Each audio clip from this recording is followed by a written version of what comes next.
السلام علیکم ورحمۃ اللہ وبرکاتہ۔ بسم اللہ الرحمن الرحیم۔ جب کسی دشمن کا خوف ہو تو یہ دعا پڑھیں: اللہم انا نجعلک فی نحورہم ونعوذ بک من شرورہم۔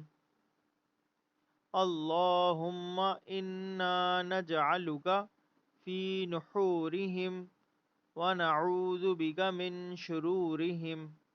ترجمہ: اے اللہ،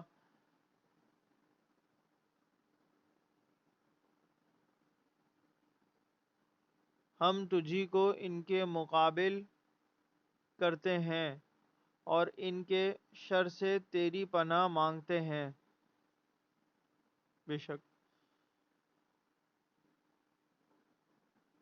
میرے چینل کو لائک کیجئے، شیئر کیجئے، سبسکرائب کیجئے۔ جزاک اللہ خیرہ۔